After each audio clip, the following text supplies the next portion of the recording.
राधे राधे जी। कैसे हो आप लोग सब? आशा करती हूँ मज़े में हो, और मज़े में हो इसलिए मेरा वीडियो देख रहे हो। लाइफ मैगी या नूडल नहीं जो 2 मिनट में रेडी हो जाए।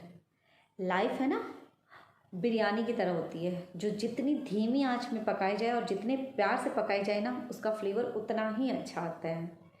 यही सेम प्रोसेस लागू होता है एक बहू के नई जगह पे सेटल होने में। जितने ही प्यार से उसे सिखाया और समझाया जाए ना, उतनी ही जल्दी वो सेटल होगी। एक नई बहू के सेटल होने में ना 3 पार्टियों का बहुत बड़ा हाथ होता है। कौन है ये 3 पार्टियाँ? उसके ससुराल वाले, उसके पीहर वाले और खुद बहू। जी हाँ, तीनों का ही बराबर हाथ होता है एक नई जगह में एडजस्ट होने में या सेटल होने में। कैसे? तो आज के वीडियो में हम यही जानेंगे। सबसे पहले मैं ससुराल वालों की तरफ से बात करना चाहूँगी। दोस्तों, जैसे एक बच्चा जन्म लेते ही चलना नहीं सीख जाता ना, टाइम लगता है उसे। पहले वो हाथ पांव मारना सीखता है, धीरे धीरे बैठना सीखता है, उसके बाद क्रॉलिंग करने लगता है और उसके कई दिनों के बाद उसे चलना आता है। तो हर प्रोसेस में थोड़ा टाइम लगता है। ठीक यही बात होती है बहू के साथ। वो भी नई जगह से आई हुई होती है आपके घर में, तो उसे भी आपके घर के रीत रिवाज, तरीके, रहन सहन सब सीखने में थोड़ा टाइम लगता है। तो इस चीज़ के लिए आप उसे टाइम दीजिए, हड़बड़ाइए मत उसके साथ। और अपने व्यवहार से तो उसे कभी भी ये मत दर्शाइए बहू आपके घर के लायक नहीं है या वो आपके रीत रिवाज फॉलो नहीं कर सकती है। जी नहीं, कभी नहीं। क्योंकि दोस्तों, आपका दिमाग जो सोचता है ना, वो आपके चेहरे पे रिफ्लेक्ट करता है। आजकल तो छोटे छोटे बच्चे भी समझ जाते हैं कि मम्मी गुस्से में है, मम्मी बहुत खुश है। तो वो तो बेचारी एक एडल्ट है ना, उसे तुरंत समझ में आ जाता है कि सामने वाला क्या सोच रहा है, सामने वाला मुझे अपनाने को रेडी ही नहीं, या वो मेरे बारे में क्या सोच रहा है। तो बहू भी अपना जो प्रोसेस है समझने का सामने वाले को छोड़ देती है। तो कोशिश तो बड़े लोगों की तरफ से होनी चाहिए ना। तो ससुराल वाले के लिए मैं ये कहना चाहूँगी कि प्लीज़ उसको थोड़ा टाइम दीजिए। हाँ दोस्तों, बागवानी का शौक़ किसे नहीं होता है? आज के डेट में तो लगभग सब घरों में है बागवानी का शौक़। हम नर्सरी में जब जाते हैं तो देख परख के अच्छे से अच्छा पौधा जो हमें लगता है हमारे घर को सूट करेगा, हम लेके आते हैं। जब नर्सरी से लेके आते हैं, कितना खिला खिला रहता है वो पौधा। और कई बार क्या होता है, जब हमारे घर पे आता है, हम अपने गमले में या अपने बगीचे में उसको लगाते हैं तो पौधा मुरझा जाता है। मुरझा जाता है ना, क्यों होता है ये? क्योंकि दोस्तों, नर्सरी की मिट्टी से वो उखड़ के आपके घर के गमले में या बगीचे की मिट्टी में एडजस्ट होने आए हैं।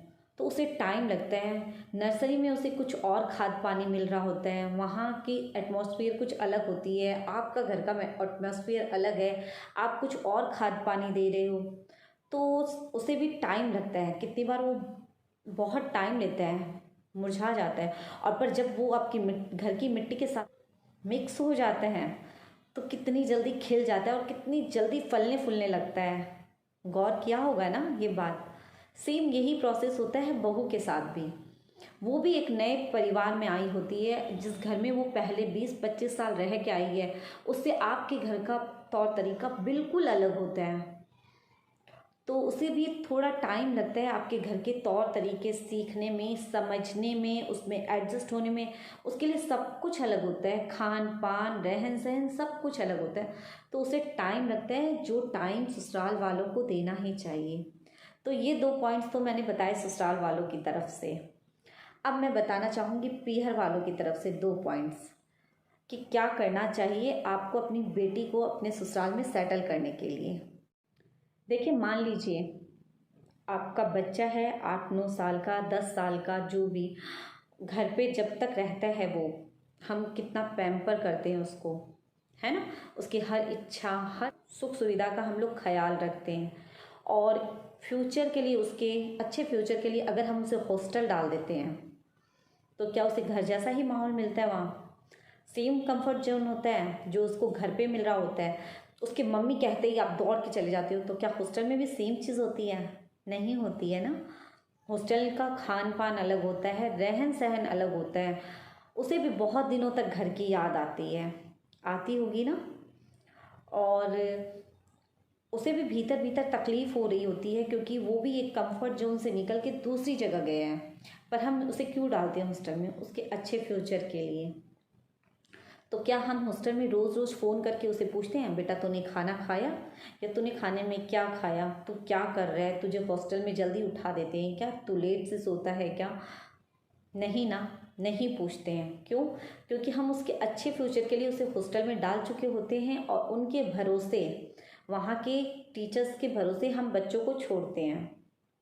सेम प्रोसेस ये बेटियों के लिए भी होना चाहिए। जब वो नई जगह पे गई है तो आप उन्हें बार बार फ़ोन मत कीजिए। मैं ये नहीं कह रही हूँ कि आप फ़ोन मत कीजिए, लेकिन कई कई बार क्या होता है, हमें अपनी इतनी चिंता सताती होती है, हम दिन में 5-5 10-10 बार फ़ोन कर रहे होते हैं, वहाँ की एक एक जानकारी ले रहे होते हैं, क्या किया, क्या खाया, कैसे रह रहे हैं, तुम्हारी सास क्या कर रही है, तुम्हारी ननद क्या कर रही है। नहीं, ये नहीं होना चाहिए। अगर आप इतना इंटरफेरेंस करोगे ना तो बेटी आपकी कभी सेटल नहीं हो पाएगी। तो थोड़ा टाइम दीजिए नई जगह पे एडजस्ट होने के लिए आप भी बेटी को। दूसरा पॉइंट, पीहर वालों के लिए ही, हर माँ कभी बहू बन के आई होती है अपने अपने ससुराल। तो क्या आपने कभी कोई एडजस्टमेंट नहीं किया ना अपने ससुराल में सेटल होने के लिए? तो छोटी मोटी एडजस्टमेंट आपको अपनी बेटी को भी बतानी चाहिए कि आपको थोड़ी बहुत एडजस्टमेंट करनी पड़ती है, क्योंकि पूरा माहौल चेंज होता है। एडजस्टमेंट का मतलब ये नहीं होता है कि आप अपनी सेल्फ रिस्पेक्ट खो दो। एडजस्टमेंट का मतलब होता है सामने वाले के हिसाब से भी चलो, अपनी भी बात रखो। तो ये चीज़ तो होनी ही चाहिए। ये एक माँ का फ़र्ज़ बनता है कि वो अपनी बेटी को सिखाए। ठीक है, अगर उससे कोई प्रॉब्लम है तो आप उसका सॉल्यूशन दीजिए, पर प्रॉब्लम जेन्युइन होनी चाहिए। अगर सीरियस प्रॉब्लम है तो आप इंटरफेयर कीजिए, अगर जेन्युइन प्रॉब्लम है तो उसे खुद सॉर्ट आउट करने दीजिए, या फिर उसका माइंड मैनिपुलेट मत कीजिए।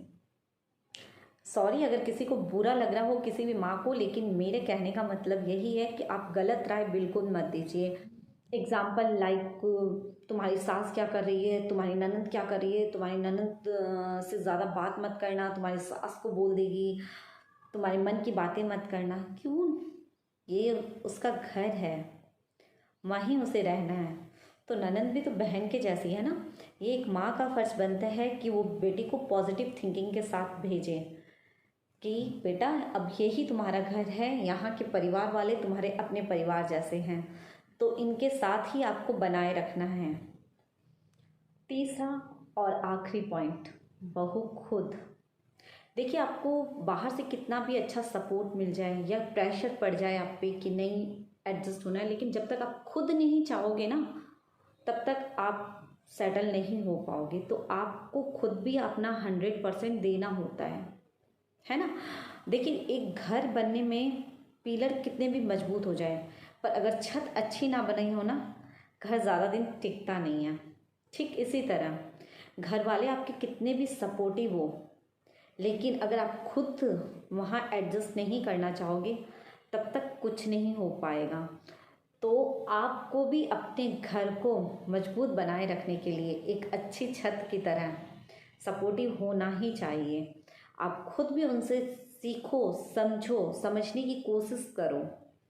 टाइम लगता है, टाइम लगाओ, प्यार से बात करो, जो नहीं समझ में आ रहा है पूछो, और थोड़ी ही दिन में पता है ऐसा हो जाएगा जैसे छत के बिना घर नहीं होता, वैसे आपके बिना आपका ससुराल ही नहीं होगा, सबके लाडली हो जाओगी आप। तो ट्राई तो आपकी तरफ से भी उतना ही होना चाहिए। इसी में दूसरा एग्जाम्पल, पढ़ाई कंप्लीट होती है, हम जॉब के बारे में सोचते हैं, और अगर हमारी जॉब लग जाती है तो हम अपनी जॉब को एकदम 100% देने की कोशिश करते हैं, है ना। हम चाहते हैं कि हमसे कोई गलती ना हो, और कभी कभी फिर भी क्या होता है, गलतियां हो भी जाती है, बॉस से डांट खानी भी पड़ती है ना खानी। तो क्या होता है, हम बॉस के सामने चिल्लाने लगते हैं या नौकरी छोड़ देते हैं? नहीं, हम या तो अपनी गलती सुधारते हैं, अगर हमारी गलती है तो हम गलती सुधारते हैं, और अगर गलती नहीं है तो हम ये सोचते हैं कि ठीक है बॉस ने डांट दिया, कोई बात नहीं, इग्नोर करते हैं। तो ठीक यही चीज़ होनी चाहिए ना। अगर सास ससुर ने कभी कुछ बोल भी दिया तो इग्नोर कीजिए, कभी कभी बातों को इग्नोर कर देना चाहिए, और अगर आपकी गलती है तो उसको सुधारिए। अब ऑफिस में क्या होता है, कुलीग्स होते हैं, कभी कुलीग से भी हमारी बहसबाजी हो जाती है। जहाँ एक साथ काम करते हैं तो कभी ना कभी बहसबाजी हो ही जाती है। तो क्या करते हैं, हम ऑफिस छोड़ देते हैं? नहीं छोड़ते हैं ना ऑफिस। हम जाते हैं तो वहाँ का माहौल हल्का रखते हैं, या फिर बात करके सॉल्यूशन निकालते हैं बातों का। तो घर पे भी यही होना चाहिए। घर में आपके देवर है, जेठ है, ननंद है, अगर आपकी किसी बात से बहसबाजी हो भी जाती है तो आप बात कीजिए, उस बात का सॉल्यूशन निकालिए, घर का माहौल हल्का रखिए। तो ये प्रॉब्लम का सॉल्यूशन भी आपके ही हाथों में होता है। देखिए, जॉब तो हम फिर भी छोड़ के दूसरी कर लेते हैं, क्या ससुराल छोड़ देते हैं? नहीं ना, और छोड़ना भी नहीं चाहिए। तो ये थे मेरे पॉइंट ऑफ व्यू, जिससे मुझे लगता है कि प्रॉब्लम का सॉल्यूशन निकल सकता है। वैसे दुनिया में ऐसी कोई प्रॉब्लम बनी नहीं है जिसका सॉल्यूशन ना हो, हर प्रॉब्लम का सॉल्यूशन होता है ना। तो अगर आपको मेरा वीडियो थोड़ा सा भी पसंद आया हो तो प्लीज़ लाइक कीजिएगा, सब्सक्राइब कीजिएगा और अपने नीड वन के साथ शेयर कीजिएगा। एक शिकायत है मुझे आप लोगों से, वीडियो आप देख के जा रहे हो फिर सब्सक्राइब क्यों नहीं करते हो? तो प्लीज़ सब्सक्राइब कीजिए। राधे राधे।